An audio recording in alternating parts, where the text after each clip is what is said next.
Hari ini kita akan membahas mengenai kasus dari Palembang. Satu keluarga yang terdiri dari ayah, ibu, serta dua anak mereka ditemukan tak bernyawa.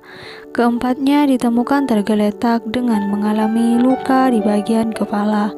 Tak hanya itu, dua anjing peliharaan mereka yang dinamai Coki dan juga Snowy juga ditemukan di dalam bak di dalam rumahnya. Bagaimana ceritanya? Tonton sampai habis ya. Sekarang kita masuk ke latar belakang. Franciscus Savarius Ong atau biasa dipanggil Franz, pria berumur 45 tahun. Franz merupakan kepala rumah tangga. Istrinya bernama Margareta Letniliana, berusia sekitar 43 tahun.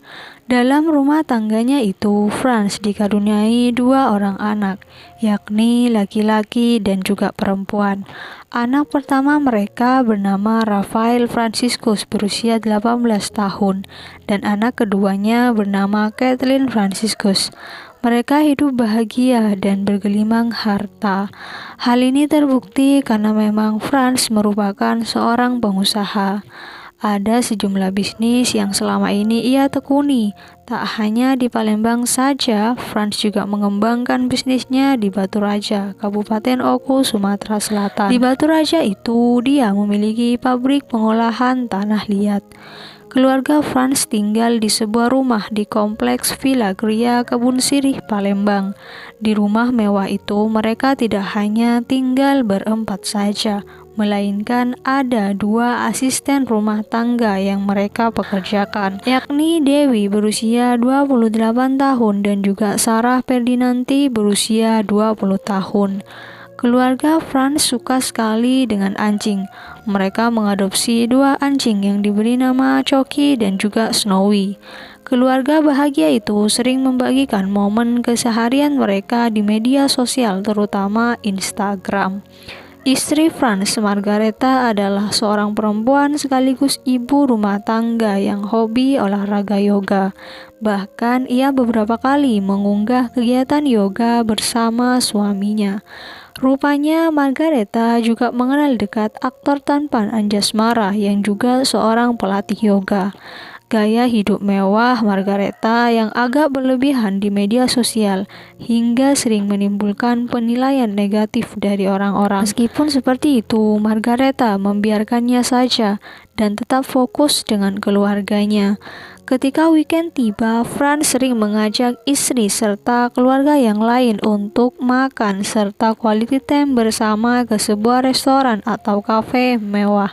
Kronologi kejadian. Pada tahun 2018, Franz ingin membangun perusahaan baru. Di situ, Franz tidak sendiri membangun bisnis baru tersebut. Ada beberapa investor atau founder dari Jakarta yang menjadi donatur utama.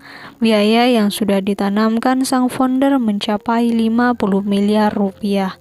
Belum lagi investor lain yang nilainya beragam.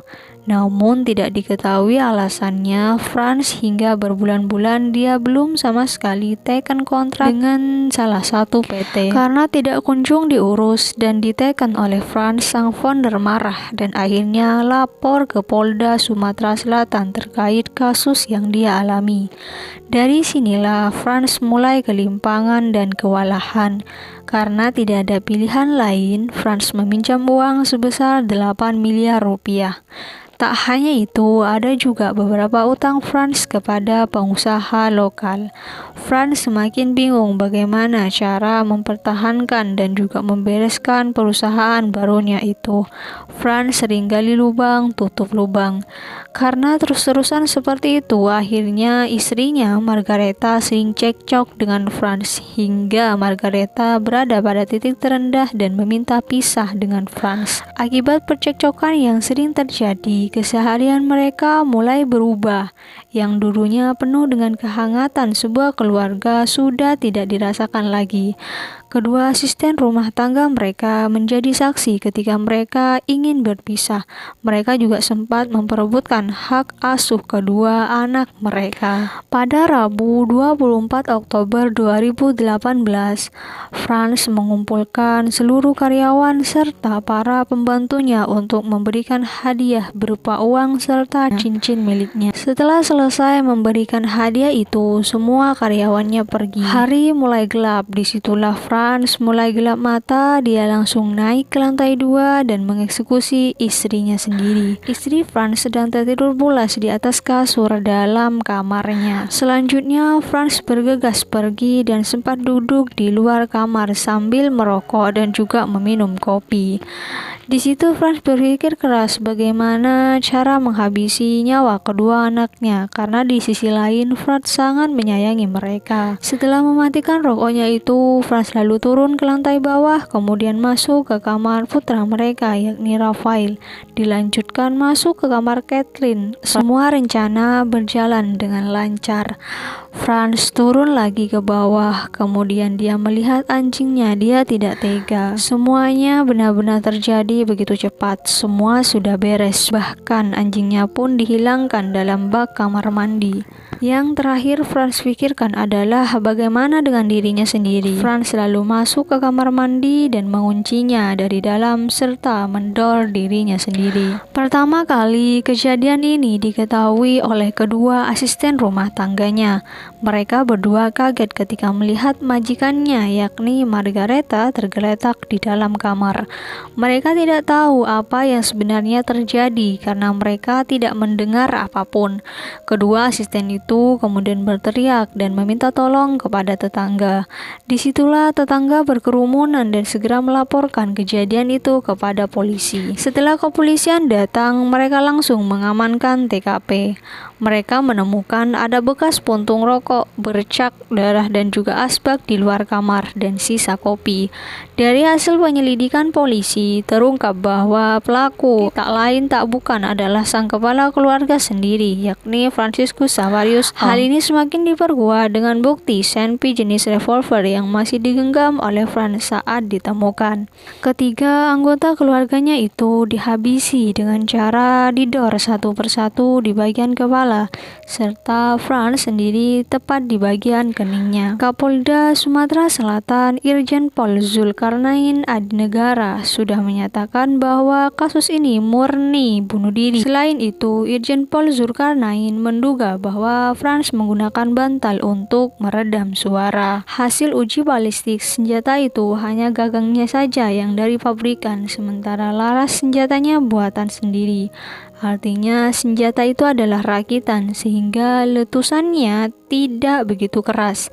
Apalagi di dalam kamar, ditambah lagi kondisi malam hari, pembantunya sudah tidur sehingga tidak terdengar apapun. Polisi berkesimpulan motif dari Frans tega melakukan ini kepada seluruh keluarganya karena permasalahan rumah tangga dan juga terlilit hutang. Polisi menemukan jejak Frans berhutang sampai 8,9 miliar rupiah. Setelah beberapa bulan kasus itu berlalu, di tahun itu juga ada seorang wartawan yang melihat kembali rumah dari Frans.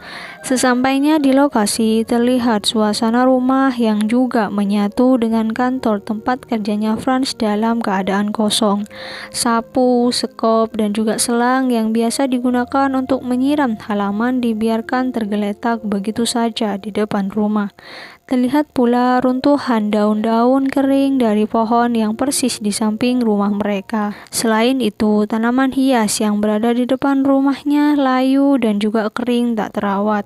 Begitupun dengan keadaan kantor yang persis berada di samping rumah Frans. Tanpa kursi dan juga meja yang berada di teras depan tersusun berantakan tanpa ada yang merapikan. Pagar rumahnya pun dalam keadaan terkunci. Namun ada yang cukup menarik perhatian, yakni terdapat sebuah mobil Kijang Innova berwarna silver yang terparkir di dalam rumah. Menurut warga sekitar lokasi itu, mobil tersebut merupakan milik Frans semasa hidupnya. Rumah peninggalan Franz tersebut masih kerap dikunjungi oleh keluarga mendiang, terutama keluarga perempuan atau keluarga Margareta. Mereka datangnya seminggu sekali.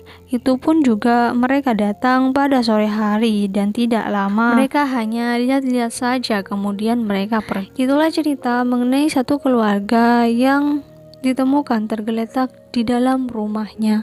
Bagaimana menurut kalian? Silakan komen di kolom komentar. Semua informasi yang disampaikan dari awal hingga akhir berdasarkan artikel-artikel yang sudah tersebar di internet. Terima kasih untuk kalian yang sudah nonton sampai habis. Jangan lupa di like, komen, serta share ke sosial media kalian.